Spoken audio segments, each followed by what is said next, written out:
All right. This has been brought up to me quite a bit today, and I didn't expect it to necessarily be a topic. I didn't have it a topic on the early show, but a lot of people brought it up in the chat. And people are asking, is Patrick Surtain, is that a possibility that they can go bring him in?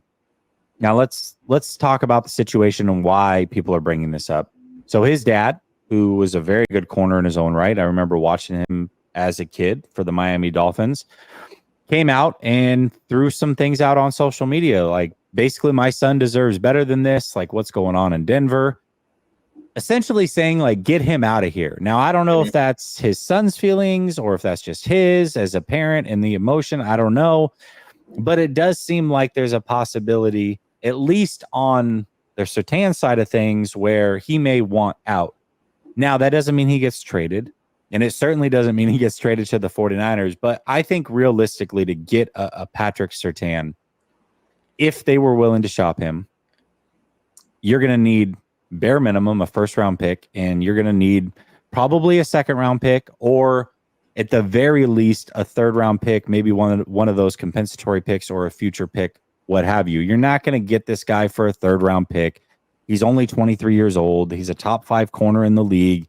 He was a first round pick. You're not going to just poach him for nothing. It's going to take a lot to get him. The question is, how realistic do you think it is? And if the opportunity does become available and he does hit the trade block, do you think the 49ers should go all in for him? What do you think? So obviously a talent like Surtain on your team is definitely going to make your team better. But the real question is, does it make sense for what you have to give up? Does this move get you closer to a Super Bowl, and how much does it affect the future of your team? Like, we haven't had a first round pick in quite some time, and I'm not very high on the 49ers' ability to necessarily draft in the first round. They're kind of hit or miss when it comes to that. But I do know that when it comes to finding a tackle, that you're going to have a higher chance finding that in the first round than any other round in the draft. And with Cole McKivitz, you're saying, obviously people are saying that's the weak link, as well as, Trent Williams getting up there in age. The need for a tackle is more than ever needed at this point. And it's not like we've had a chance to solve that problem because we haven't had a first round pick the last few years. So I don't think that bringing over Surtain necessarily elevates us to a higher level than we already are right now, right? I know that the cornerback room does lack depth. Bringing in a guy like Surtain alongside Moody, you're talking about lights out, probably the best cornerback duo in the league. But at the cost of what it's going to be, you're going to have to pay this guy, all that kind of stuff. To me, I just think that if they don't win right now, Jesse, I think it causes more problems than it solves. Let's just put it that way. Knees has 2 comments already that are vying for comment of the show. First one says, with the ads being played, he expects a new graphic and a new segment next week, and you'll get a new fullback and be happy about it. Great comments from you, Knees. Very good job. Everybody else, step your damn game up. No, I'm just kidding. Okay. I don't think it's very realistic.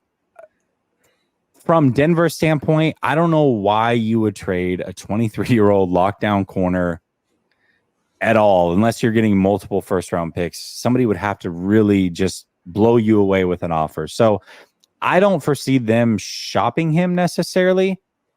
If they do, yes, the 49ers should definitely be interested. And yes, I would happily give up what I said. If it's a first, let's say it's a first and a compensatory third.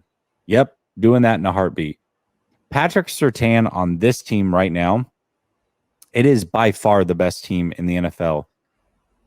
Right tackle, definitely an area of opportunity for sure. That being said, the defensive line, you now move Demo inside. Tarvarius Ward is on number 2 receivers for the most part, and Patrick Surtain's a true lockdown corner in this league. I just don't know how anybody beats that team. I mean, that move right there is we are here to win it all this year and figure it out from there. Now, I will say this as well. Yes, it makes things interesting going forward for sure, because that first round pick, you and I both agree, should be used on a tackle next year, right? Mm-hmm. We agree there. No doubt about that. Yes, it's going to be hard to pay Patrick Surtain going forward and Brandon Ayuk. Agree there. However, if it means you're going to win a Super Bowl, and I believe that a talent like that coming onto this team right now, they're by far and away the best team in the NFL. I don't think it's even close. I certainly go make that move if it becomes available to them. So to take that logic and go backwards and build it. So you think that the reason that the 49ers may lose in a Super Bowl or may not win a Super Bowl is because their secondary is not strong enough? Well, I mean, I don't know. Because that's what you're kind of saying. Because ultimately, this piece, if it makes them that much better, is because the secondary isn't strong enough to win a Super Bowl. Not necessarily. I think both things can be true. I see what you're trying to do here. I mean, I'm being logical. Like, that's what I'm not a fan of it. Look, but I see what you're trying to do. And it's I'm trying to ground you. Like, I'm trying to ground you. Go ahead. A for effort. Two problems with that. One, there is not a lot of depth behind our starting corners. So if one does go down, that's an issue. Also, we have seen in the playoffs that defenses don't necessarily get the benefit of the whistle, especially in the trenches. We've seen that happen to the 49ers. So you're going to need some people that might have to cover for a little bit longer than what they're used to. It's not that Demo's bad. It's certainly not that Travarius Ward's bad. And Oliver's playing fine. But the difference between a Demo and an Oliver at nickel, I think, is pretty significant. And it's even more significant, the difference between Demo and Surtain. And now, if Travarius Ward has to go up against number twos, I'll take that matchup all day long. That right there, I mean, you basically are saying we have one weakness on this team. It's the right tackle or the right side of the offensive line. I know we can't necessarily address that this year. Usually during the trade deadline, that's not something you can address. But we are going 100% all in. And another reason why I think it's actually possible that you could keep a Patrick Surtain and Ayuk going forward. I know it sounds crazy, but if you win a Super Bowl, there's a good chance that Trent Williams retires. And if he doesn't retire this year, then he likely retires after next year. That's a lot of money that's going to come off the books. Eric Armstead and Kittle, I wouldn't expect them to be here past next year. And the only reason I expect them to be here next year is because they kick the can down the road again to free up all this money. But the money's going to start to become available because those guys are going to come off the books.